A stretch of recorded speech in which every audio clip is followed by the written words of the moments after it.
Bonjour tout le monde et bienvenue dans cette vidéo où je vais aborder mes comédiens de doublage préférés, un top 20 si vous voulez. Alors ne prenez pas non plus ce classement pour argent comptant, dites-vous plutôt que c'est un aperçu approximatif. On s'en fout que le comédien soit 16e ou 4e, c'est juste un ordre d'idée, ça peut très bien changer et la place n'est pas si importante. Si j'avais fait cette vidéo il y a 10 ans, le classement ne serait pas le même. Si je faisais cette vidéo dans 10 ans, le classement ne serait pas le même. C'est aussi en fonction du moment, des comédiens qui arrivent sur le marché, les rôles qu'ils peuvent interpréter, etc., etc. Donc voilà, si vous ne voyez pas un comédien dans le classement, ça ne veut pas dire que je ne l'aime pas, peut-être qu'un jour il en fera partie. Et puis choisir entre deux comédiens, c'était aussi souvent très compliqué, parce qu'il y a vraiment tout un panel de talents qui méritent d'être évoqués. Comprenez bien que le but n'est évidemment pas de vous faire retenir tous les noms, mais simplement de vous partager une passion profonde et sincère pour le doublage, un amour véritable pour les héros de notre enfance, avec qui nous avons grandi. Donc merci d'être compatissant, et on démarre tout de suite.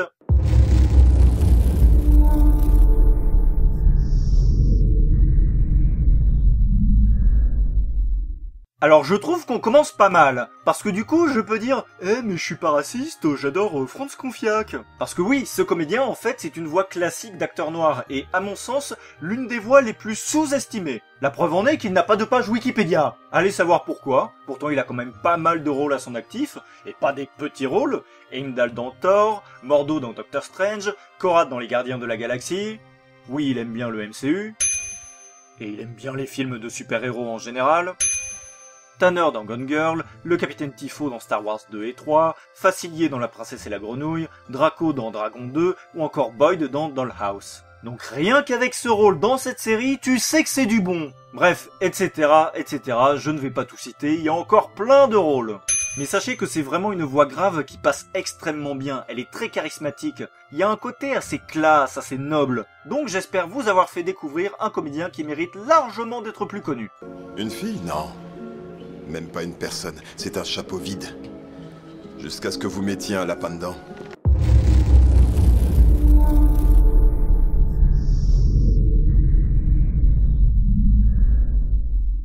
On part maintenant avec une voix hyper classique que vous avez forcément entendue, puisque ce cher Bruno prête sa voix un tantinet nasillarde à Jack Sparrow dans Pirates des Caraïbes. Oui, donc aussi Benjamin dans Sweeney Todd, le Chapelier Fou dans Alice au Pays des Merveilles, Barnabas dans Dark Shadows ou encore Grindelwald dans Les Animaux Fantastiques. Vous l'avez compris, c'est la voix régulière de Johnny Depp.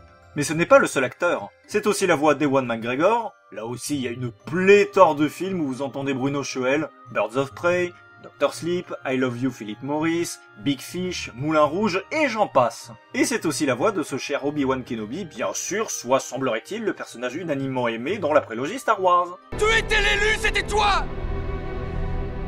La prophétie voulait que tu détruises les Sith, pas que tu deviennes comme eux! Mais non, ça ne s'arrête pas là, car c'est aussi la voix régulière d'un autre acteur, Mark Wahlberg. Donc No Pain No Gain, Ted, Very Bad Cops, Max Payne ou encore Phénomène. Quoi? Non! Oui, mais qu'est-ce qu'il y a?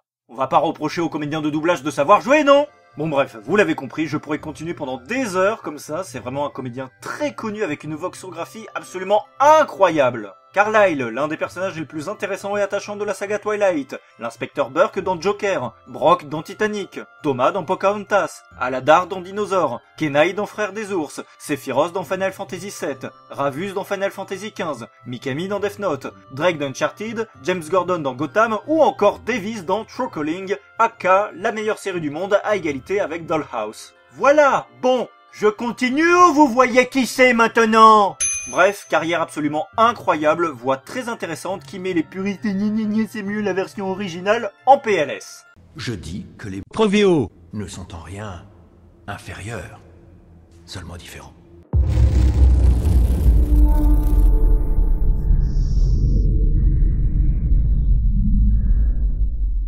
C'est tout de même pathétique. Le mec ne fait pas de vidéo pendant plusieurs mois et il nous revient avec ça. Oh.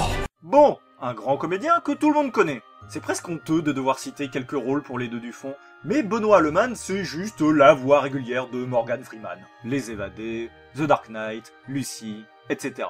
Voilà, donc comme ça, je pense que j'ai bien planté le décor. Mais Benoît Allemande, c'est aussi la mort, Oui, rien que ça. Dans Last Action Hero, le Capitaine Nemo dans la Ligue des Gentlemen Extraordinaires, Grindelwald dans Harry Potter et les Reliques de la Mort, Yancy dans Kingdom Hearts 2, le roi dans Link the Faces of Evil. Oui, bah, faut bien bouffer, hein. D'où le tigre de Frosties. Jeu de mots sur 20. Charlie Lecoq dans les Looney Tunes, Vitrivius dans La Grande Aventure Lego, Rex dans Les 4 dinosaures et le cirque magique, ou encore Zeus dans Hercule. Oui, bonjour, je suis le dieu des dieux et je suis interprété par Benoît Alleman. Eh ben, c'est totalement cohérent. Je veux dire, oui, effectivement, vu la grandeur du monsieur, être un dieu, c'est un putain de compliment totalement légitime. Bon, en même temps, puisqu'on parle de Zeus, c'était difficile de faire pire que la VO. Franchement, c'est indiscutable. Les VF des Disney sont toujours meilleurs que les VO. Et des fois, vraiment, c'est dégueulasse. Typiquement, le Zeus de la VO, tu l'écoutes, tu dis « Non mais mec, si t'avais pas envie de jouer, casse-toi, hein. On trouvera quelqu'un d'autre, t'inquiète pas. » You want to slow down, you work yourself to death. On va dire que l'acteur savait lire. Effectivement, c'est le texte. Alors que putain, en VF, on a droit à Benoît Alleman, l'un des comédiens de doublage les plus connus et les plus talentueux qui existent. C'est dire si on a gagné en level. Ouais, vraiment, dans les Disney en VO, il y a un certain nombre de personnages qui n'en ont rien à foutre d'être là. Où tu dis, mais putain, mais mettez de la vie, quoi. Je sais pas, moi, faites comme Benoît. Bref, dans tous les cas, c'est un très grand monsieur qui a tenu beaucoup de rôles, avec une voix bien grave, bien charismatique et bien imposante que j'apprécie beaucoup, pour lequel j'ai énormément de respect. Voilà, on peut donc maintenant passer au comédien suivant, alors dites au revoir à la star de YouTube. Joyeux Noël, motherfucker!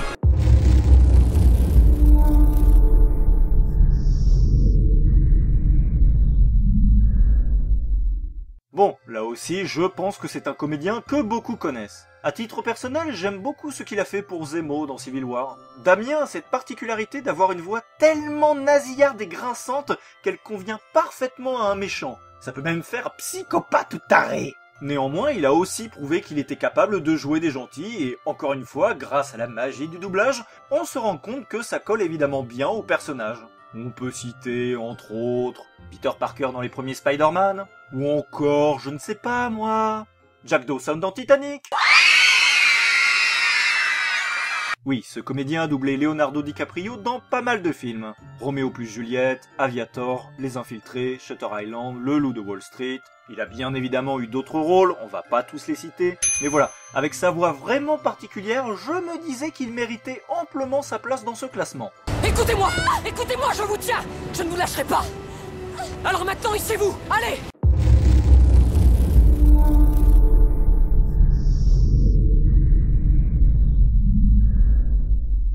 Alors pour moi, Emmanuel Garigeau, c'est la voix du bon pote. Ça fait vraiment le mec cool, super sympa. Genre Bobby dans Dingo et Max et David dans Lilo et Stitch, c'est pas des bons potes ça ? Bon, cela dit, dans Lilo et Stitch, il double aussi Stitch lui-même. Mais bon, là, il change tellement sa voix que c'est impossible de le reconnaître. Et puis bon, de toute façon, je vois pas ce qu'il y a de spécial à faire la voix de Stitch. Je veux dire, c'est bon, c'est facile, tout le monde peut le faire. Faut arrêter de déconner, quoi. Et je dis pas du tout ça parce que je suis jaloux. Je dis juste que si jamais, pour une raison X ou Y, Emmanuel Garigeau se trouvait dans l'impossibilité de doubler Stitch, ne vous inquiétez pas, vous pouvez me contacter, il n'y a absolument aucun problème. Je reprendrai son rôle avec plaisir. Voilà. Et maintenant, on reprend notre sérieux. Mais vous pouvez toujours me contacter, il n'y a aucun problème. Mais ce cher comédien double également Steve Trevor dans Wonder Woman. Je ne connaissais pas du tout l'acteur, mais j'étais content de voir que comme le personnage est cool, il a une voix cool. Comme quoi c'est fou à quel point la VF fait du bon boulot. C'est aussi le prince Caspian dans Le Monde de Narnia. Oui, Emmanuel Garigeau joue des beaux gosses. Ça vous étonne donc que ce soit ni plus ni moins que la voix d'Hercule? Aaron dans Lolita malgré moi? Bonjour, je suis beau! Cyclope dans les X-Men les plus récents, Rufio dans Hook, John Connor dans Terminator 2, Anthony dans Sweeney Todd, etc. Voilà, donc avec ces quelques rôles, je vous laisse 10 secondes, le temps de changer votre culotte. Et comme je l'ai dit avec Stitch, c'est un comédien qui est vraiment capable de moduler sa voix. À tel point que, même si, comme moi, vous reconnaissez les voix très facilement et que vous cassez les couilles et les ovaires à toutes les personnes qui se sont dit naïvement « Tiens, on va regarder un film avec lui, ça va bien se passer », parce que toutes les 2 minutes, vous interrompez le film pour dire que là c'est tel comédien qui joue et là c'est la voix de telle comédienne, il y a certaines voix qui sont impossibles à reconnaître. À quel point Emmanuel Garigeau est méconnaissable? Alvin et les Chipmunks, Shrek, Advent Children ou Madagascar. entre autres. Oui, je vous assure que même si vous connaissez ma voix, là c'est rigoureusement impossible de me reconnaître. Et j'attends toujours qu'un studio de doublage me contacte. Bon, très honnêtement, c'est presque insultant de n'avoir cité que ces quelques rôles, donc en voici d'autres en images parce que... ce mec est tout simplement impressionnant. Sa voxographie est vraiment immense, donc je pourrais m'arrêter là parce que je pense que vous avez bien vu la grandeur du bonhomme, mais je garde une dernière carte. Parce que vous pouvez vous en douter, si je fais une vidéo sur les comédiens de doublage, c'est bien entre autres pour dire que le doublage c'est génial. C'est donc pour cela que je rappelle qu'Emmanuel Garigeau, c'est aussi la voix d'Anakin Skywalker dans la prélogie Star Wars. Pourquoi je dis que c'est une carte? Eh bien, semblerait-il que les gens trouvent qu'Aiden Christensen ne joue pas super bien ici. Ou à la limite, ouais, non, mais dans le 3, ça va, ça passe, c'est correct. Mais dans le 2, je trouve que c'est pas terrible. Et personnellement, outre le fait que je n'ai strictement rien contre cet acteur, je regarde mes films en VF. Ce qui fait que la question de savoir s'il joue bien ou pas, je m'en tamponne l'arrêt. Ce sont des animaux. Je les ai égorgés comme des animaux. Je les hais.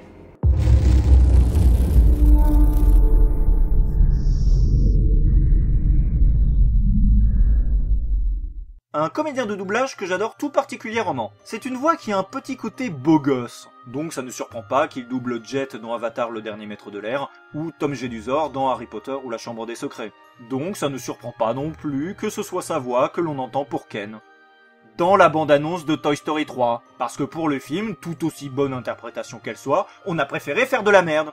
Du Star Talent, pardon. Je confonds toujours les deux à chaque fois. Et c'est aussi James dans le premier Twilight. Tu m'étonnes que sa meuf veuille buter les héros pendant 2 films après la mort de son chéri. Un beau gosse comme ça, c'est vraiment du gâchis. Enfin bref, je vais arrêter de parler de beau gosse, sinon il y a encore des fanfictions sur moi qui vont s'écrire. Mais ce cher Axel, c'est entre autres aussi la voix de Bucky dans Captain America, Luke dans Percy Jackson, Terry dans Ants, Emil Stentz dans White House Down, Shin dans Jimmy Neutron, Jensen dans True Calling, allez regarder cette série bordel, Elvis dans Elvis une étoile est née, Tarlok dans La légende de Korra, ou encore Demix dans Kingdom Hearts 2. Et quand je dis « ou encore », comprendre, je ne cite pas tous les rôles.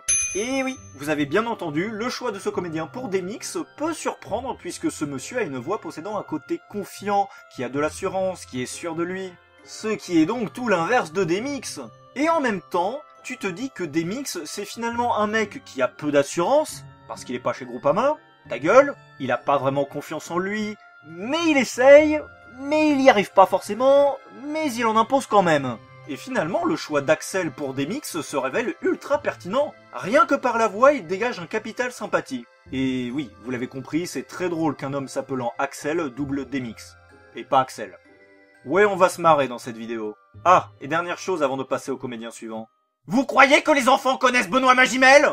Oui, dans cette vidéo, on va se marrer et on va gueuler. Avec ces gens, ils pourraient y arriver. Ils parlent tous une trentaine de langues. Ils savent passer inaperçus, infiltrer, assassiner, déstabiliser. En une nuit, ils peuvent investir un pays sans qu'on les ait vus arriver.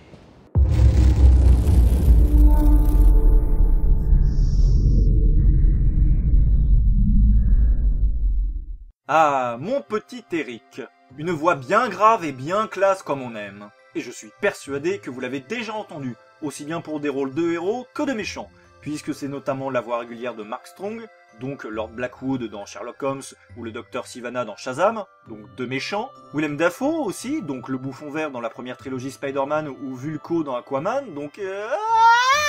si vous n'avez pas encore vu Aquaman, je ne dirai rien. Mais regardez le film, visuellement il est juste magnifique, vraiment très impressionnant. Sinon c'est Shakespeare dans Shakespeare in Love, Leonidas dans 300, Tyler dans Fight Club, le père dans Equilibrium, ou encore le père adoptif, cette fois-ci, du petit Wolverine dans X-Men Origins Wolverine. Bien évidemment, il a eu d'autres rôles, et vous le reconnaîtrez certainement grâce à sa voix ultra badass. Mais bien évidemment, j'ai gardé le meilleur pour la fin, puisque ce cher Eric, ce grand monsieur, cet immense comédien de doublage, je ne l'ai pas dit, c'est aussi la voix de Daniel Craig, entre autres James Bond, notamment dans Casino Royale. Et si vous me connaissez bien, vous savez que ce film fait partie de mes films préférés, rien que ça, et que le James Bond incarné par Daniel Craig est mon préféré, de loin. Qui a un James Bond comme film préféré ? Qui se met à chialer devant un James Bond ? Eh ben moi, je me sens complètement investi, notamment grâce au travail impeccable de notre fameux comédien de doublage. Comme je l'ai dit, il a cette voix grave et badass, mais il la gère parfaitement pour retranscrire le côté paradoxalement humain de ce cher 007. Et franchement, je ne peux qu'applaudir. Je suis complètement fan de son travail et de sa voix. Veuillez m'excuser. Cette dernière main a failli me tuer.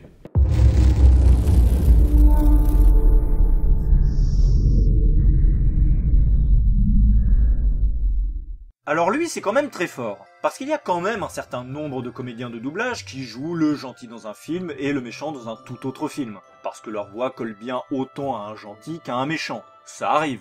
C'est même relativement classique finalement. Mais ce cher Boris, alors lui, il est au-dessus de tout ça, parce qu'il est capable d'incarner aussi bien Batman que le Joker. Faut quand même le faire! Le mec arrive à jouer dans Batman v Superman, le héros viril, musculeux, imposant, et dans Joker, le méchant maigrichon, chétif, sensible. C'est quand même dingue! Et dans les deux cas, ça passe super bien. Si c'est pas du talent, ça...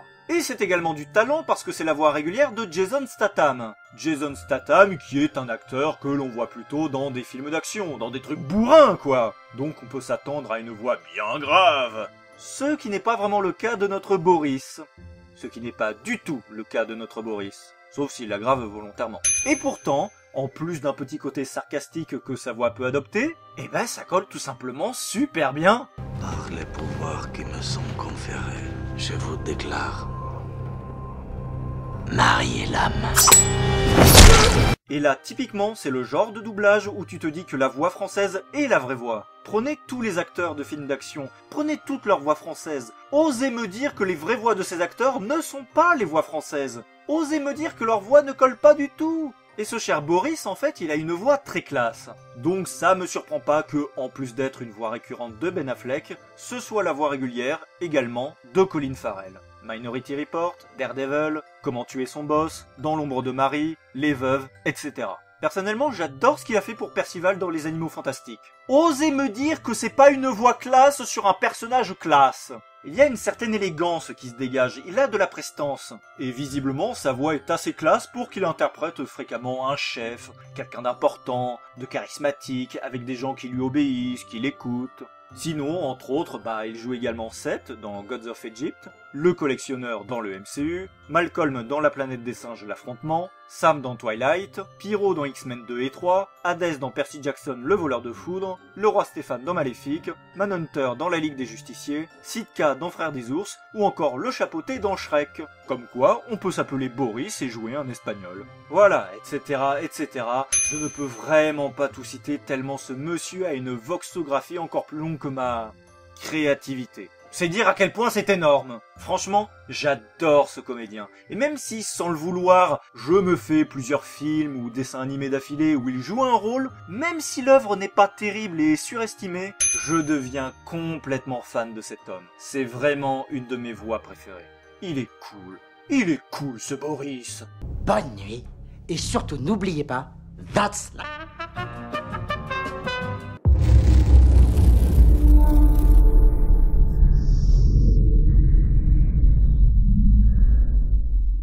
Alors, notre cher Cédric, là aussi, n'a pas une voix particulièrement grave, mais elle arrive à être assez classe. Il peut y avoir un petit côté voix éraillée, et Cédric Dumont dégage également cet aspect beau gosse, séducteur. Sa voix me semble assez sensuelle. Ça a l'air d'être un mec cool. Il peut paraître un peu sûr de lui. Tout comme, selon certains rôles, il arrive bien à retranscrire le côté posé et réfléchi du personnage. Cédric Dumont, c'est entre autres la voix de Jim dans American Pie, Eddie dans Spider-Man 3, Tommy O'Hara dans Gone Girl, Kovu dans La suite de merde qui n'existe pas, Ashitaka dans Princesse Mononoke, Moriarty dans Sherlock, Ozzy dans Ozzy et Drix, Ray Penber dans Death Note, etc., etc. Mais, soyons sérieux 2 minutes. Pour beaucoup, le bonheur se trouvera certainement non pas dans le pré, mais dans Gurren Lagann avec Kamina. Pardon. Le grand Kamina! Je crois qu'à lui seul, ça fait une bonne raison de regarder Gurren Lagann en VF. D'autant que la VO est complètement à la ramasse. Enchanté de faire votre connaissance. Mais personnellement, ce qui m'a fait aimer Cédric Dumont, c'est son interprétation de Sly Cooper dans la saga Sly Raccoon.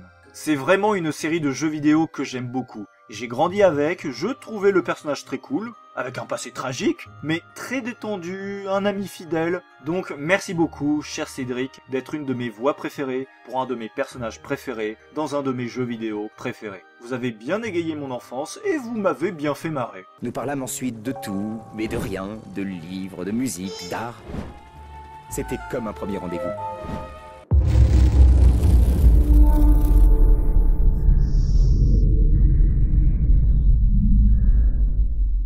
Bon, vous savez ce que je vais dire? On est sur du très très lourd. Dans le genre que même si vous êtes un connard de Provéo de merde sans goût, vous connaissez ce comédien. Obligatoirement. Vous l'avez déjà forcément entendu. Et à mon avis, pas qu'une fois. Comment je peux affirmer cela? Eh bien, parce que notre cher Emmanuel est, entre autres, la voix de Jim Carrey dans pas mal de films. Sonic le film, I Love You Philip Morris, Bruce Tout-Puissant, Le Grinch, The Truman Show, Ace Ventura, et j'en passe. À noter aussi qu'il double le masque aussi bien dans le film que dans la série animée. Donc c'est vraiment cool d'avoir cette continuité. Toujours pas convaincu que vous le connaissez? Ok, public difficile. C'est la voix de Simba dans Le Roi Lion. Voilà, je crois qu'on va arrêter les frais, je vous ai assez humilié comme ça. Mais sincèrement, il se débrouille vraiment bien, le bougre. Non seulement il a une voxographie à n'en plus finir, mais aussi, il joue bien, et il chante bien en plus. C'est pas forcément évident de trouver un comédien qui sait à la fois jouer et chanter. Bah oui, tout le monde ne peut pas être chanteur, hein. Dans pas mal de cas, on a une personne qui s'occupe des dialogues et une autre pour le chant. Mais là, non, ce très grand monsieur assure les deux. Il fait aussi bien la voix parlée que la voix chantée de Simba. C'est pareil dans The Mask. Il chante le générique et double le personnage. Ou dans Jimmy Neutron, notamment, puisque là aussi, il chante le générique et il double Hugh. Après, voilà, il a tellement de rôles que je ne peux pas tout citer. Wayne dans Wayne's World, Stryker dans X-Men de Days of Future Past, Dimitri dans Anastasia, Moïse dans Le Prince d'Égypte, Kronk dans Cusco. Oui, j'ai mis des années à le reconnaître, ça m'a choqué quand je l'ai appris, parce qu'il n'a pas sa voix normale ou énergique, là c'est une voix grave, mais non, c'est bien lui, et maintenant je le reconnais complètement. Là je m'interroge. Parce que sur le papier, c'est pas logique. Buck, introduit dans L'Âge de Glace 3, Tom dans Desperate Housewives, Superman dans Lois et Clark, Les Nouvelles Aventures de Superman, Dick dans Funky Cops, Cypher dans Kingdom Hearts 2, etc., etc. Je vais m'arrêter là pour les citations, je pense que vous avez compris que c'était pas n'importe qui. Voilà, ce cher monsieur, c'est l'une des plus grandes voix françaises. C'est vraiment un comédien très connu. On peut dire qu'il a une voix assez cool, il interprète souvent des personnages comiques. Bref, je suis content d'en avoir parlé. Scénar numéro 2. Sid mange le brocoli. Le dinosaure mange Sid. Le dinosaure piétine le brocoli, réduisant le brocoli à l'état de légume.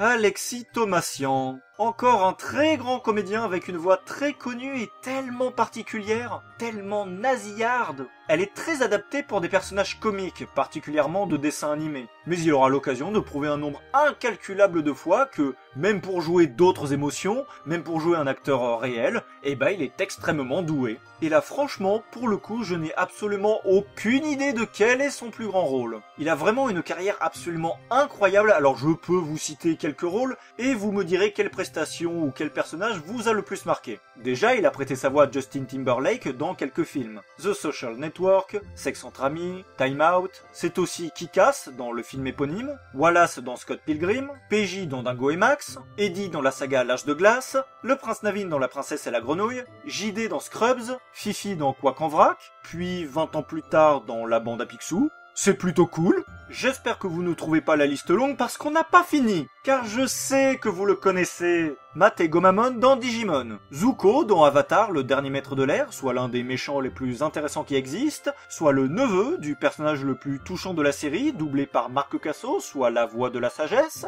Donc voilà, je pense qu'avec tout ça, niveau rôle, on est bien là. Papyrus dans le dessin animé éponyme, Casse-Bonbon dans Les Races Moquettes, Martin dans Martin Mystère, Fry dans la série Futurama, il a prêté sa voix à Robin dans pas mal d'adaptations, la série Batman de 2004 par exemple, ou les Nouvelles Aventures de Batman, aussi connues sous le nom de série mal dessinée, ou encore Light Yagami dans Death Note, ce qui est un très bon choix parce que vu le côté nasillard et grinçant de sa voix, ça rend Kira encore plus énervant et détestable, donc c'est cohérent avec ce connard. Vous voyez, beaucoup de rôles connus dans des œuvres connues, très difficile de choisir. C'est par exemple aussi Chicken Little, dans la bande-annonce du film. dans le jeu vidéo tiré du film. Dans Kingdom Hearts 2 aussi. Mais non, dans le film on s'est dit que c'était mieux de faire de la merde. Du Star Talent, putain. Mais arrêtez de me juger. Qu'est-ce qui vous fait croire que j'ai quelque chose contre les connards qui préfèrent voir un film comme un produit et non comme une œuvre, en débauchant une pseudo-star à la con souvent dénuée de talent, plutôt que de faire appel à un comédien de doublage talentueux dont c'est le métier? Franchement, arrêtez de faire des amalgames. Bon, en même temps, vu que le film était pas top, je suis pas sûr qu'Alexis Thomasian regrette ce rôle toute sa vie. Mais bon, même si je vous ai fait chier avec cette très longue liste, je suis vraiment très loin d'avoir cité tous ces rôles. Dites-vous que ce que vous voyez, ce sont seulement quelques interprétations. Entre autres. Voilà, j'ai dit entre autres. Mais, personnellement, un rôle qui m'aura particulièrement marqué, c'est Jackson dans Hannah Montana. Pourquoi que je dis ça? Parce que c'est typiquement avec ce genre d'exemple où tu vois que le doublage est tellement bon, que les voix collent tellement bien au personnage, que tu te dis que l'AVF, c'est en fait la vraie version. Pour moi, Alexis Thomasian, c'était lui du coup. Jackson, c'était Alexis Thomasian. C'était sa vraie voix. Et puis, on grandit, on découvre les mécanismes du doublage. Mais bon, j'en ai rien à foutre, je continue à regarder Hannah Montana en VF. Je regrette tout ce que j'ai fait. Je suis tellement désolé et honteux d'avoir agi comme ça. Je ne sais pas comment je pourrais me faire pardonner, mais je vous...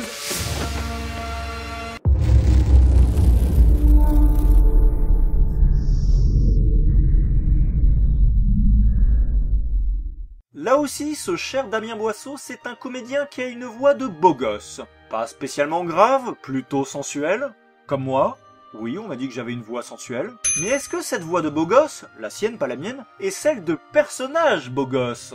Oh, pas tant que ça, juste par exemple Royce, le connard de mari de Rosalie dans Twilight 3, ou Garrett dans Twilight 5, ou Cyclope dans X-Men, ou Gambit dans X-Men Origins Wolverine, ou encore le prince dans Le Sortilège de Cendrillon, ce qui lui donne un côté extrêmement cool. Oui, mais les souris qui parlent m'ont dit que ce n'était pas la bonne jeune fille. C'est con, mais ça me fait rire. Et je suis content parce qu'au départ, on avait quand même des personnages généralement plutôt clichés et plats, plus symboliques qu'autre chose, alors que là, ils ont une vraie personnalité. Enfin bref, donc oui, il incarne des beaux gosses, c'est vrai. Mais il est capable de faire d'autres choses, comme jouer des abrutis, genre Scott dans Ant-Man, ou Nuka dans la suite de merde qui n'existe pas. Mais on ne peut pas s'arrêter là, c'est vraiment un très grand monsieur. La voix régulière de Matt Damon, Il faut sauver le soldat Ryan, Ocean's 11, Les Infiltrés, Interstellar, Seul sur Mars, Jason Bourne, etc.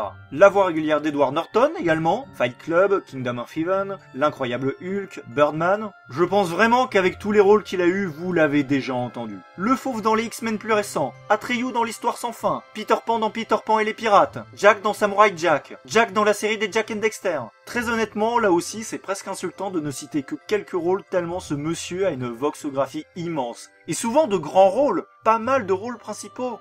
Et là aussi, quand t'es petit et que tu ne connais pas encore le monde merveilleux du doublage, tu comprends pas trop. Tu te dis, mais attends, Johnny Depp, c'est Jack Sparrow et Willy Wonka, mais c'est pas la même voix. Comment ça se fait? C'est le même acteur pourtant, je comprends pas. Ou à moins que ce soit toujours la même voix, mais que le jeu soit très différent. Mais dans ce cas, je le reconnais vraiment pas. Et puis plus tard, ah d'accord, Jack Sparrow c'est Bruno Choel et Willy Wonka c'est Damien Boisseau. Un même acteur mais plusieurs voix. D'accord. Les héros, les vrais, ne me ressemblent absolument pas. Le vrai héros a une calvitie précoce, du bide et une bouche pleine de caries.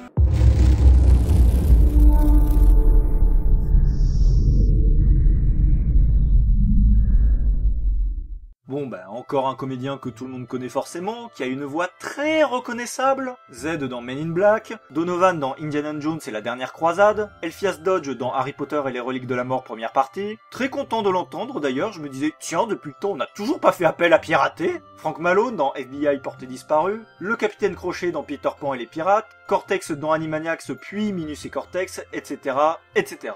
Mais... soyons sérieux. Quand on pense à pirater, il y a deux rôles en particulier qui ressortent. Puisque ce bon Pierre, c'est la voix de Doc dans Retour vers le futur, inégalable, donc bien sûr, vous pouvez le deviner, c'est la voix régulière de Christopher Lloyd, le juge de mort dans Roger Rabbit, Oncle Fetty dans La Famille Addams, etc.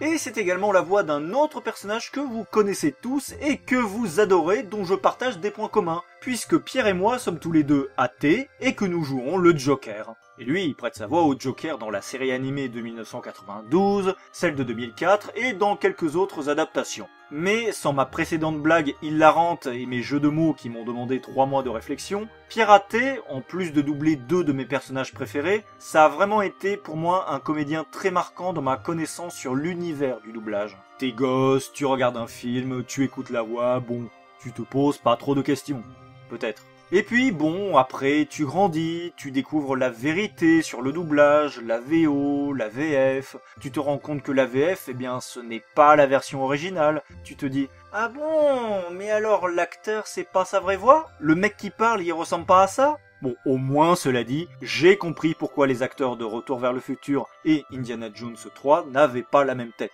On peut être différent, mais avoir la même voix. Les fonds de poubelle de la psychologie. Les théories de cette fille sont ridicules, ses compétences professionnelles sont nulles, quant à sa capacité d'empathie, elle est vraiment lamentable. J'adore cette émission, cette fille est encore plus barjot que moi.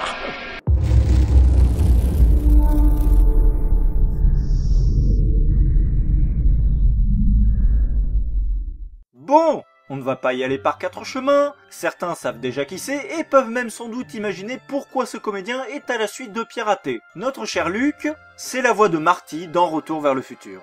Voilà, tout simplement. Bon, et bien évidemment, Martin et Marlène dans Retour vers le futur 2 et Seamus dans Retour vers le futur 3 pour la blague. Mais en fait, voilà, c'est tout, pas besoin d'épiloguer. Des fois, il suffit d'un seul rôle pour apprécier la voix. Et Marty McFly, bah c'est juste le héros de mon enfance. Donc forcément que j'aime sa voix française. Ça me semble même difficile de dire « Alors cette personne, c'est mon héros, mais j'aime pas sa voix. » Le héros de mon enfance, c'est un tout. Et sa voix est appréciable. Et la voix française est sa vraie voix. Quoi que vous disiez, Michael J. Fox, sa voix, c'est la voix française, c'est tout. Alors oui, bien sûr, je peux dire aussi que c'est la voix de Roger Rabbit dans Qui veut la peau de l'insupportable Roger Rabbit, Milo dans Atlantide l'Empire perdu, Mimosa dans Popeye, Olive et Mimosa, Ranma dans Ranma 1/2, Buster Bunny et Plucky Dog dans les Tiny Toons, ou encore James Bond Jr. dans la série animée du même nom que personne ne connaîtrait s'il n'y avait pas eu le joueur du grenier, etc., etc.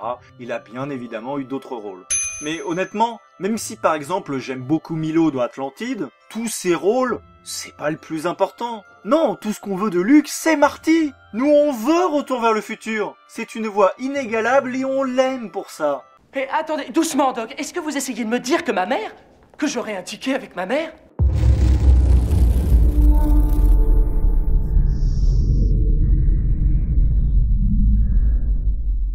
Alexis Victor, encore un très grand comédien, même si, je peux me tromper, j'ai l'impression que tout le monde le connaît sans le connaître. Alors que putain, j'adore Alexis Victor. Oh bordel que je l'adore! Il a vraiment une voix très agréable, très chaleureuse. Il a une voix de beau gosse en fait. Ça fait un peu séducteur, mais je dirais plutôt séducteur dans le sens beau gosse, qui est distingué, un peu cool. Je trouve que sa voix est assez sensuelle. Elle est calme, posée, c'est un régal. Alors en fait, c'est une voix régulière de pas mal d'acteurs, donc je ne peux clairement pas tous les citer, ce serait trop long, donc je vais prendre des exemples vraiment marquants. Bradley Cooper, notamment, ce qui veut dire aussi bien Phil dans Very Bad Trip que Rocket dans Les Gardiens de la Galaxie. Il a doublé James McAvoy dans quelques films, Split ou les X-Men plus récents, et pareil pour Joseph Gordon-Levitt que l'on entend notamment dans Inception ou The Dark Knight Rises. Et depuis le film Thor avec le personnage de Loki, il a l'air de devenir la voix régulière de Tom Hiddleston. Donc bon,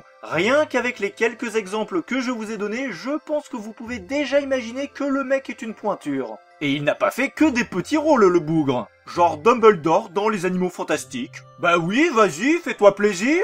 Le prince d'Astan dans Prince of Persia Les Sables du Temps, Nick dans Zootopie, ou encore Eugène dans la série Réponse et uniquement la série, pas le film. Parce que oui, le Star Talent c'est de la merde et c'est juste là pour se faire du fric. Ah, pardon, tout le monde le savait déjà. Bon, très honnêtement, je pourrais continuer pendant des heures, non seulement parce qu'il a pas mal de rôles à son actif, mais aussi parce que je suis fasciné par sa voxographie. Sans déconner, j'aime bien la diversité des rôles qu'il a pu prendre, et comme je vous l'ai dit, j'adore sa voix. Je suis complètement fan. C'est vraiment un comédien que j'admire beaucoup, pour lequel j'ai énormément de respect. Ça pourrait être ton nouveau foyer. Nous pourrions être ta nouvelle famille. Parce que toi, Jean, tu n'es pas cassé.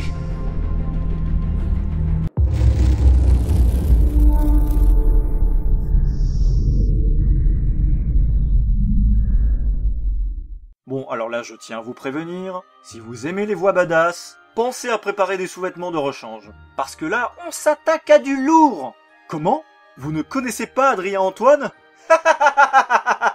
Que vous êtes mignon. Adrien Antoine, c'est une voix de pas mal de super-héros. Thor dans le MCU, Superman, aussi bien dans Superman Returns que dans le DCU en fait.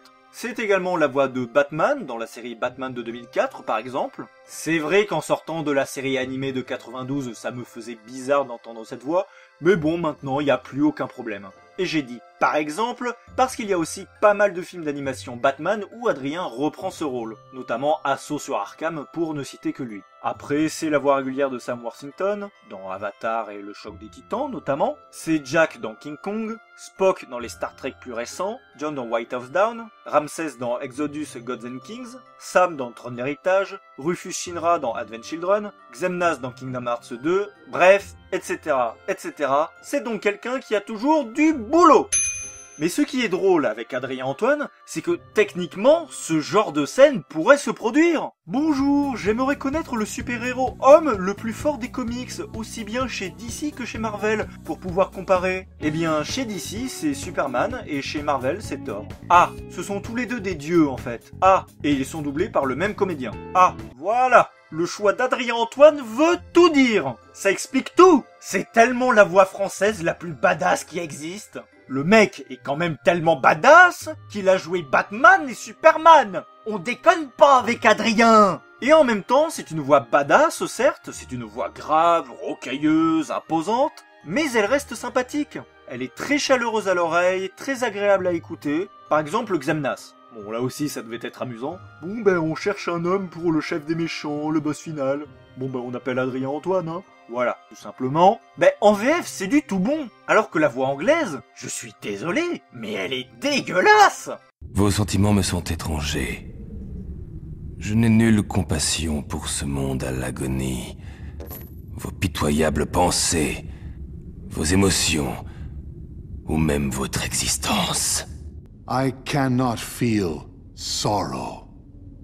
No matter what misery befalls the worlds, no matter what you think, what you feel, or how you exist. C'est exagérément grave, exagérément articulé. Alors qu'en VF, c'est grave et articulé, mais ça paraît naturel, ça fait pas forcer. Putain, mais rendez-nous la VF! Mais bon, de toute façon, le doublage anglais de KH2, particulièrement KH2, les autres ça passe plutôt bien, est immonde. J'aurai l'occasion d'y revenir avec une certaine comédienne, ça vous fait donc un petit indice pour la prochaine vidéo. Quand ils sont encore tout petits, ils courent vers vous, ils vous serrent de toute leur force en criant papa.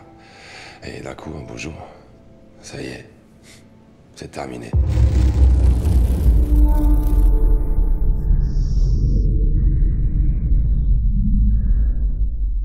Bon, vous commencez à être habitués, c'est un des comédiens les plus connus dans le genre. Ne vous inquiétez pas, il n'y a aucun doute, vous le connaissez forcément même si vous êtes un puriste pro-VO de merde. Il a une voxographie immense, c'est la voix régulière de pas mal d'acteurs, sa voix grave et charismatique nous aura bercé durant notre enfance et continue de le faire. Petite liste de très nombreux rôles de ce très grand monsieur qui est Richard Darbois. C'est la voix régulière d'Harrison Ford, Rick dans Blade Runner, Indiana Jones depuis le 3e volet, Han Solo à partir de Star Wars 7, etc., etc.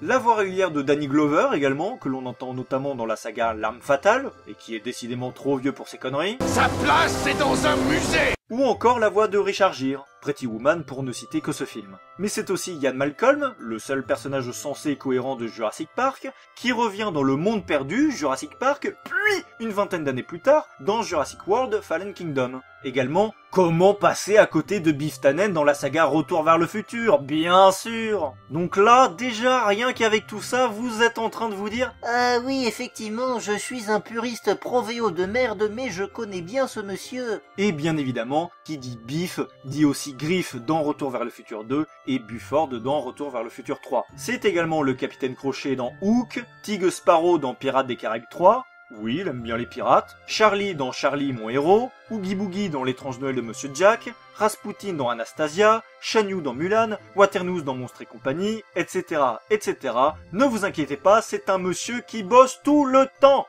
Mais le problème, c'est que quand tu es face à un tel comédien, tu te demandes, quel est son plus grand rôle? Quel est le rôle qui le définit? Est-ce le génie dans Aladdin? Buzz l'éclair dans Toy Story? Batman dans la série animée de 92? Qu'en pensez-vous? Quel est votre avis sur la question? Et là aussi, Richard Darbois, il m'a vraiment marqué, comme ce fut le cas pour d'autres comédiens. Le couperet tombe et tu découvres le doublage. Ah d'accord, donc Richard Darbois, Biff, Buzz, le génie... Ok... Mais je continue à regarder en VF. Et pour la petite anecdote, une ancienne meilleure amie d'une ancienne fac, qui était pro VO, personne n'est parfait, râlait sans arrêt. Oui, la voix de Buzz l'éclair, on l'entend partout, tout le temps. Et un jour, je suis chez elle, on regarde la télé, il y a une pub qui passe avec Richard Darbois, certainement Énergie parce que Richard Darbois fait la voix de Énergie, ou alors c'est l'annonce d'un film qui sort, peu importe. Et moi, je dis rien, je regarde ma pote du coin de l'œil, et quand la pub est terminée, je lui fais « Dis donc, elle t'a pas dit quelque chose, cette voix ?» Ah ben non, pas du tout. Ah bon? Pourtant je croyais que tu reconnaissais immédiatement la voix de Buzz l'éclair tellement tu l'entendais partout et tout le temps. Ah, c'était lui? Ah ben je l'avais pas reconnu. Voilà, voilà. Eh ben voilà. Ah là là, qu'est-ce que c'est con un pro VO? Qu'est-ce que vous en dites? Moi je trouve ça plutôt louche.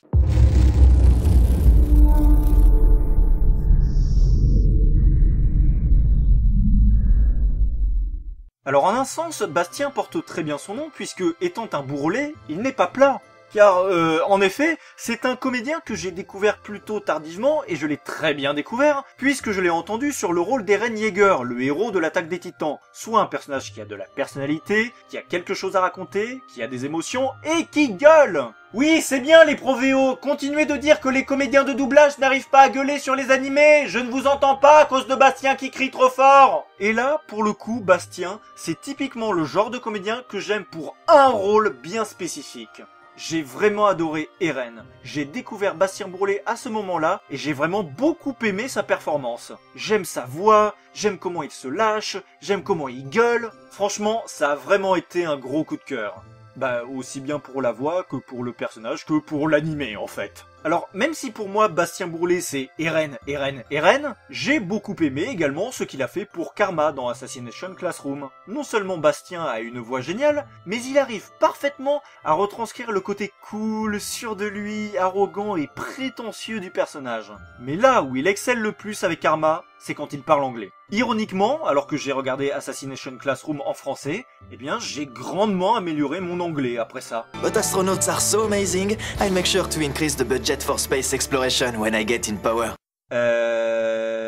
Oui, bon, en fait, je crois que c'est parce que c'est cet animé précisément que tous les personnages parlent avec un accent à couper au couteau. Je pense qu'on s'est dit, bon les gens, c'est Assassination Classroom, je crois qu'on peut se permettre de s'en battre les couilles, ce sera cohérent avec l'animé. Et c'est vrai, c'est cohérent. Mais c'est vrai aussi que c'est drôle quand tu sais que Karma a des bonnes notes partout. Enfin bon, c'est le karma. Sinon, c'est également Akito Hyuga dans l'OAV de Code Geass, Akito the Exiled, Yuno dans Black Clover, Sora dans No Game No Life, Genos dans One Punch Man, etc., etc. Pas mal de rôles dans les animés japonais, donc pas mal de rôles principaux aussi. En même temps, vu sa voix, tu m'étonnes. Mais vous l'avez compris, pour moi, c'est cœur sur Bastien, cœur sur Eren, cœur sur l'Attaque des Titans. Je souhaite sincèrement que ce comédien soit beaucoup plus connu. Vous n'êtes que des traîtres!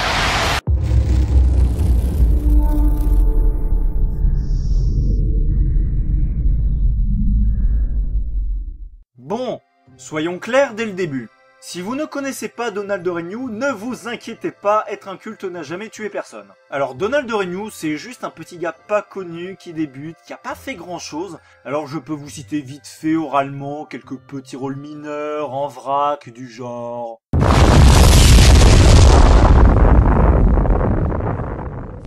Ouais, comme citer un des personnages, ça aurait été considéré légitimement comme une insulte, je me suis dit que j'allais plutôt faire ça. Voilà, c'est un peu plus rapide. Donc oui, immense carrière le bonhomme, et encore là, ce que je vous montre, ça représente même pas 1/10 de sa voxographie, et il a plein de rôles cultes. C'est ça qui est dingue. Et parmi eux, vous pouvez vous douter que j'ai notamment un petit faible pour Sora et Spider-Man, entre autres. Donald, c'est quelqu'un qui a une voix très cool. Franchement, ça fait le bon pote qui se prend pas la tête, mais qui peut présenter un petit côté arrogant, très sûr de lui. Donc c'est une voix très intéressante et caractéristique de pas mal de personnages qu'il interprète, vu qu'il joue quand même souvent des personnages rigolos, voire idiots. Mais il joue également très bien lorsqu'il est confronté à des moments de colère ou de tristesse. Rien qu'avec Peter Parker dans les excellents Amazing Spider-Man, on est plutôt très bien servi à ce niveau-là.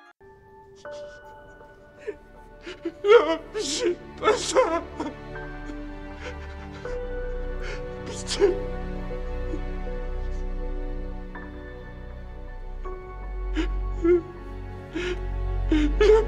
Je la vois pas sans toi. Et le fait est que dans les jeux vidéo ou dans la tête des gens, Donald Renew reste la voix de Spider-Man, parce qu'il a interprété le meilleur Spider-Man. Voilà, et sinon oui je sais, dans Kingdom Hearts, Donald joue Sora et non Donald, donc c'est rigolo. Et ça entraîne des situations rigolotes. Avoue que tu pensais la même chose, Donald. Blague de comédien de doublage. Enfin bref. C'est très drôle d'ailleurs du coup de constater que l'on retrouve Donald Renew et Adrien Antoine dans Kingdom Hearts 2 et Batman v Superman, mais dans des rôles inversés. Dans KH2, Donald est le gentil, Sora, et Adrien le méchant, Xemnas. Alors que dans BVS, Donald est le méchant, Lex Luthor, et Adrien le gentil, Superman. Et ça passe super bien. Ça passe tellement bien que je suis très tenté de faire un stinger avec ces rôles-là pour Kingdom Hearts 3 abrégé sur la chaîne Anonyme GT. Ouais, en parlant de KH3, ça aurait été très drôle une VF avec Sora qui parle à Christophe ou Fred. Enfin bref, très honnêtement, ça sert à rien d'épiloguer, ce mec est juste incroyable. Il est vraiment très connu et il nous marque bien, d'autant qu'il interprète très souvent les héros eux-mêmes. Il joue beaucoup de premiers rôles, le bougre. Ce qui est compréhensible étant donné sa voix. Donc, chapeau dodo. Les androïdes Cyberlife sont conçus pour travailler en harmonie avec les humains. Mon apparence ainsi que ma voix ont été spécialement étudiées afin de faciliter mon intégration. Maintenant, avant d'aborder le numéro 1, quelques mentions honorables. Beaucoup de mentions honorables. Trop de mentions honorables. Mais bon, en même temps, on parle de doublage, donc c'est la vie, hein. Et bien sûr, là aussi, ce n'est pas parce que je ne cite pas des comédiens que cela signifie que je ne les aime pas. Et j'aborde juste les comédiens dans l'ordre alphabétique, inverse, parce que j'aime bien prendre à l'envers. On commence donc par un bon petit gars plein de talent, ce qui n'est pas étonnant puisque c'est un sauveur. On se marre toujours autant. Et c'est peut-être, je dis bien peut-être, le tout premier comédien de doublage que j'ai rencontré. Je dis peut-être parce que je ne connaissais pas encore très bien sa voix à l'époque. Ça remonte quand même à plusieurs années. Donc je ne suis pas sûr. Je crois. Mais c'était un rêve. Je croyais qu'avec Maria c'était de l'amour. Mais j'étais sa marionnette.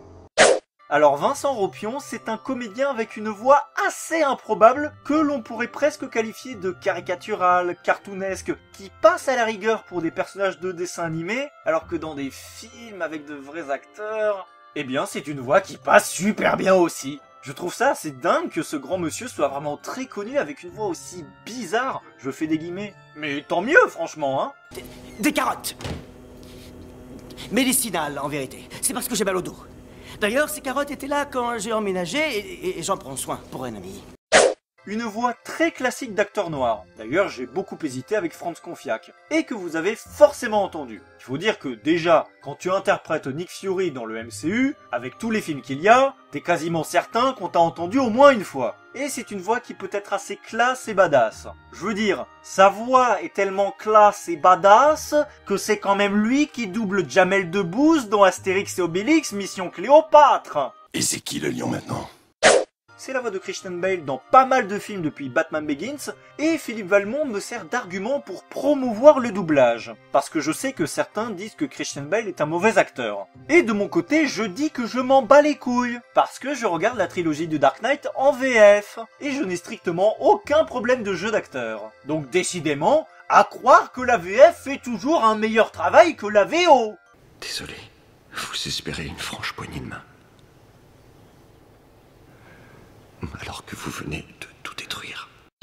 Un comédien avec une voix particulièrement calme et posée, avec même un aspect un peu noble. J'aime beaucoup le personnage de Vision dans le MCU, qui est justement un personnage noble, mais alors, avec la voix de Patrick Osmond, eh bien je l'apprécie encore plus. Mais là où, pour moi, il crève l'écran, c'est dans le rôle de Beckett, de Pirates des Caraïbes. Il faut quand même réussir à le faire, être à la fois calme, posé, noble, doux, détendu, méprisant, haineux, rusé, orgueilleux. Le mec finit quand même par admettre sa défaite en restant maître de lui-même. Et c'est la seule fois où, très brièvement, tu vois qu'il est perdu, qu'il ne sait plus quoi faire. C'était vraiment un rôle d'enculé de première difficile à jouer, mais Patrick Osmond a réussi à absolument tout retranscrire à la perfection.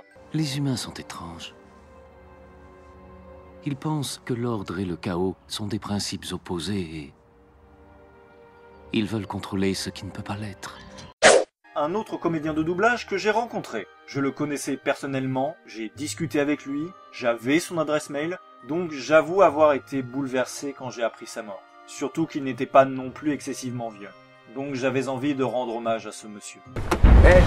Non, c'est une voiture de police. Non, ça va pas être possible, ma petite dame, c'est une voiture de police, d'accord?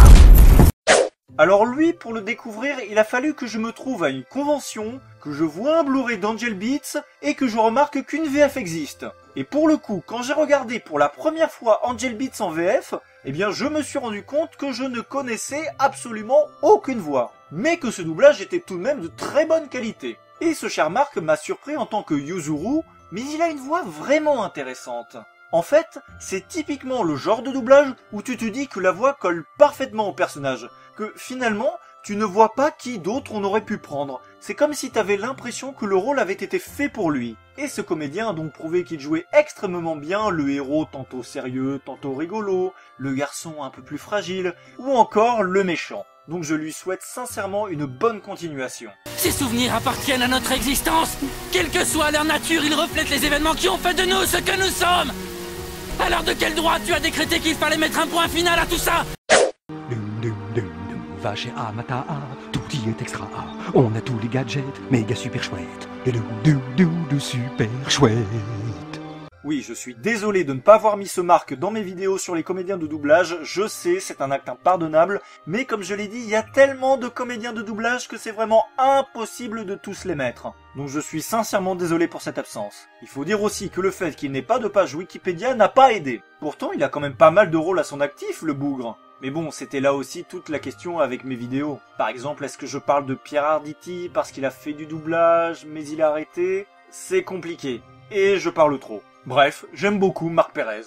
Réfléchis bien, Miley, c'est l'occasion. 1, il sort avec elle, 2, il tombe amoureux, 3, il se marie, et 4, il déménage. Alors, à mon avis, là, on tient la voix la plus improbable. C'est comme si, quand on parlait, tu jouais les équilibristes. Ouais, la voix de Jérôme pour un personnage de dessin animé, ça passe, à la limite. Pour un véritable acteur dans un film, si le personnage est comique, caricatural, ça passe aussi, à la limite.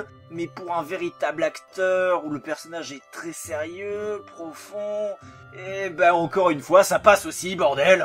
J'en ai marre d'être confronté à autant de talent. Je veux dire, Hawkeye dans le MCU, c'est pas le personnage le plus drôle. Et tant mieux d'ailleurs. Et Woody Harrelson, bon, ça a l'air d'être un acteur très sympa, très cool, qui joue souvent des rôles comiques. Mais le colonel dans La Planète des Singes Suprématie, c'est pas un personnage sympa, cool et comique. Et que ce soit Hawkeye ou le colonel, ben la voix paraît naturelle. Et c'est ça qui est trop fort. Personne ne le saurait. Personne. Le pauvre Suboche, un Ultron l'a écrasé. Oh, il va nous manquer ce petit fumier supersonique. Il me manque déjà. Alors là, je suis très content d'en parler, parce que ça prouve que je suis un boss, en fait. Parce que pendant longtemps, je me disais, tiens, Jérémy Covillo, je le connaissais pas, la première fois que je l'ai entendu, c'était pour Bane, dans The Dark Knight Rises. Et j'ai l'impression qu'après ça, il a eu une ascension fulgurante.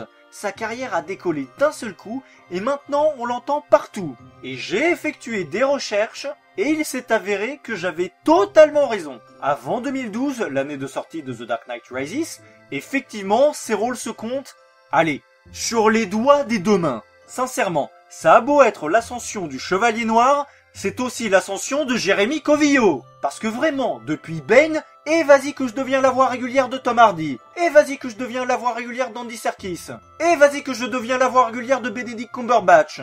Et franchement, je suis très content pour lui. Il a une voix grinçante mais charismatique. Bien joué, Jérém.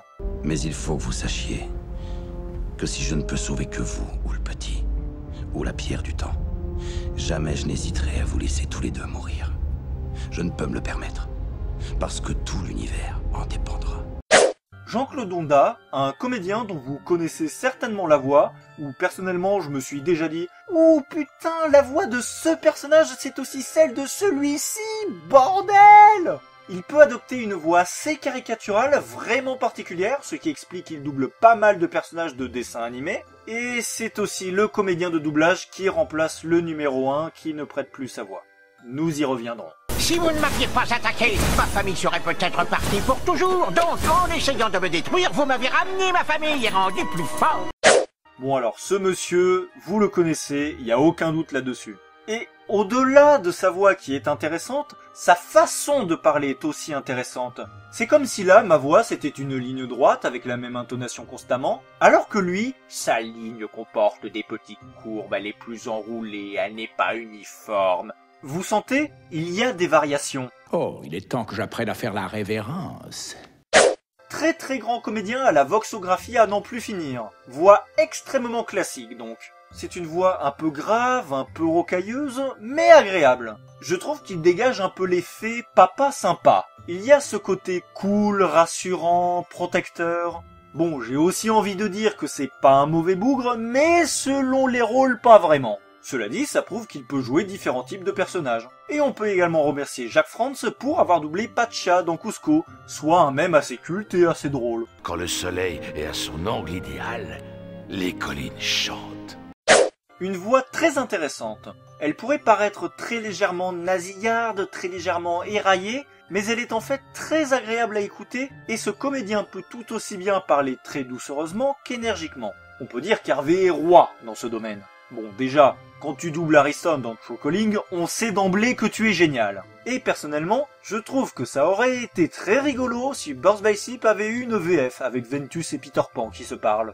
Ce qui compte, c'est que tu es un carrosse. C'est royal, non, hein, pour faire tout ce que font les filles et aller sauver les morts. Tu sais, tous ces petits trucs que t'adores. Alors, je connaissais Gilles Morvan sans le connaître pour des rôles aussi mineurs que les 7 nains. Mais là où je l'ai vraiment entendu, c'est dans X-Men Origins Wolverine, puisqu'il interprète Dents de Sabre, un rôle principal. Et je me disais, ouais, j'aime bien sa voix, mais qu'est-ce qu'elle a de spécial? Elle me semble assez banale. Puis il y a eu Final Fantasy XV, où ce cher Gilles double Gladiolus. J'ai regardé l'interview des 4 comédiens de doublage principaux, ce que l'on devrait faire en temps normal, interviewer de vrais comédiens de doublage et pas des acteurs de merde qui n'ont rien à foutre là, et je sais pas pourquoi, il y a eu un déclic. J'écoutais Gilles Morvan parler, et depuis je suis complètement fan. J'adore sa voix grave, assez rocailleuse, mais qui arrive tout de même à dégager un côté chaleureux. Ce que j'ai dans la main, c'est des tripes, Johnny. Je suis surpris.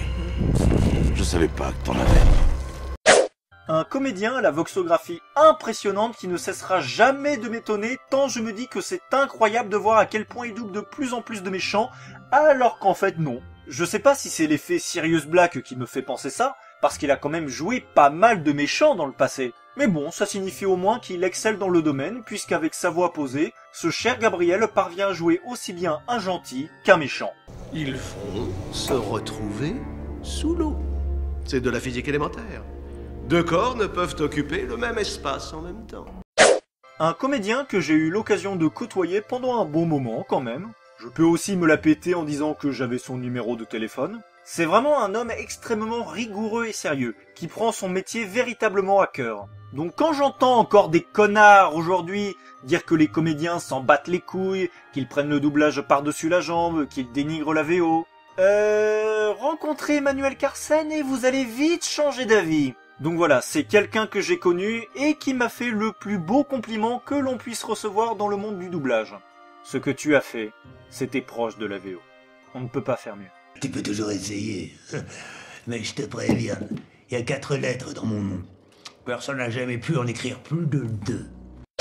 Un autre Emmanuel, oui vous inquiétez pas, il y en a plein, avec une voix très reconnaissable, très mémorable, très charismatique. C'est la voix régulière de Pierce Brosnan, donc vous pouvez visualiser, si j'ose dire. Ça peut aussi dégager un certain côté classe, noble, apaisé. Et en même temps, il y a certains doublages avec des personnages tellement caricaturaux que c'est clairement impossible de le reconnaître. Pour en être capable, il faut connaître sa voix par cœur et savoir qu'il est capable d'adopter ce timbre-là. Putain, le mec il arrive à moduler sa voix autant que moi, vas-y, il essaye de me piquer mon job.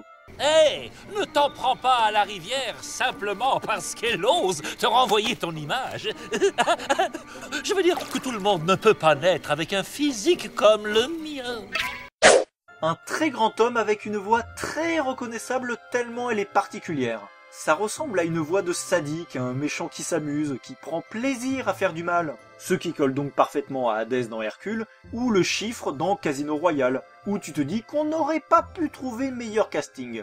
Mais Dominique Collignon-Morin est tellement talentueux que c'est la voix régulière de Nicolas Cage, qui interprète quand même pas mal de gentils. Et encore une fois, ça montre bien un doublage excellent. Il me reste 24 heures pour éliminer ce demeuré où la machination que j'ai ourdie pendant 18 années s'envolera en fumée et toi, tu arbores ces marchandises! Et enfin, dernier de cette liste non exhaustive que vous connaissez tous, un homme dont la voxographie est immense, à la voix très cool et marrante, notre cher Bernard Allan. Et là aussi, je ne peux qu'applaudir ce dont il est capable de transmettre rien qu'avec sa voix. Parce qu'en effet, par exemple, j'avais des doutes sur le personnage de Maurice dans La Belle et la Bête. Mais ce grand comédien a cette faculté de tout de suite apporter un capital sympathie au personnage. Le château est là. Non. Là. Non, c'est... Par là. Sans l'ombre d'un doute. Par là. Évidemment, il y en a encore plein d'autres que j'aime, mais comme je vous l'ai déjà dit, c'est impossible de tous les citer. Et donc, le numéro 1, aucune surprise, si vous n'êtes pas con, vous avez déjà deviné qui c'était. Et si vous n'avez pas déjà deviné qui c'était, ben je suis vraiment désolé pour vous. Bien évidemment, le seul, l'unique...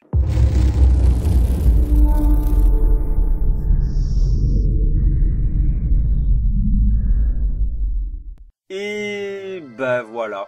C'est presque par défaut en fait. Si les dieux existaient, si on se tapait la mythologie grecque, ben Zeus ce serait... Bon non, Zeus c'est Benoît Alemann du coup. Mais Roger Carrel c'est juste le maître du doublage.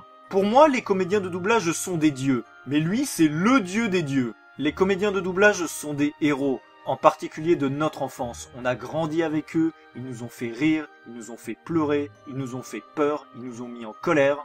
Et quand je dis que Roger Carrel est le maître du doublage, le dieu du doublage, c'est sincère. Il est vraiment surnommé le pape du doublage. Et c'est pas pour déconner, c'est pas pour rien, c'est à juste titre. Cet homme a prêté sa voix dans 1 milliard d'œuvres. Je l'aime vraiment, c'est le maître incontesté du doublage. C'est le comédien de doublage le plus connu. Si vous ne devez retenir qu'un seul nom, Roger Carrel. Souvenez-vous toujours de ce grand monsieur qui nous a accompagnés toute notre vie. Et voilà, Roger Carrel a touché énormément de générations. La première fois qu'on l'a entendu remonte à très loin. C'est pour ça que pour moi, Donald de Regnault est le 2e comédien le plus connu. Donald est évidemment jeune par rapport à Roger, mais il a déjà une carrière monstrueuse. Donc je ne crois pas me tromper si je dis que la perte de Roger Carrel fait automatiquement de Donald de Regnault le comédien de doublage vivant le plus connu. Surtout pour les jeunes générations, moins pour les personnes âgées. Mais mort ou vivant, je pense que Roger Carrel restera le comédien de doublage le plus connu. Et il restera à jamais gravé dans nos mémoires. Alors si vous ne connaissez pas Roger Carrel, ne vous inquiétez pas, être un culte n'a jamais... Oui, enfin bon, il y a des limites quand même. Donc pour les deux du fond qui viendraient de naître et qui n'auraient jamais regardé une seule œuvre, Roger Carrel c'est...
que ça. Enfin, je dis rien que ça, dans le sens, là, je vous montre que dalle. C'est vraiment rien, ça. C'est même pas 1/10. Cet homme a une voxographie, mais complètement démesurée. Il a prêté sa voix à tant de personnages, et c'est également la voix préférée des pédosexuels. Viens te rejoindre dans mon antre de feu, je te torturerai avec amour, et ça me donnera des idées. Et malgré tous ses rôles, malgré sa quasi-omniprésence, on peut dire, eh ben on ne s'en lasse pas. Prenez Winnie par exemple, je le déteste.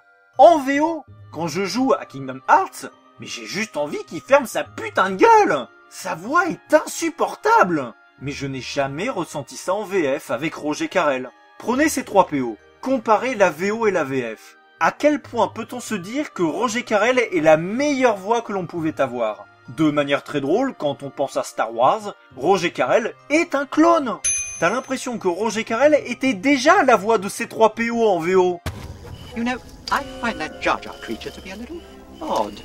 Je trouve que ce Jar Jar est une créature pour le moins étrange. Et au-delà de mes griefs contre Astérix, le secret de la potion m'habite, ça me rend énormément et sincèrement triste de voir que Roger Carrel, c'est terminé.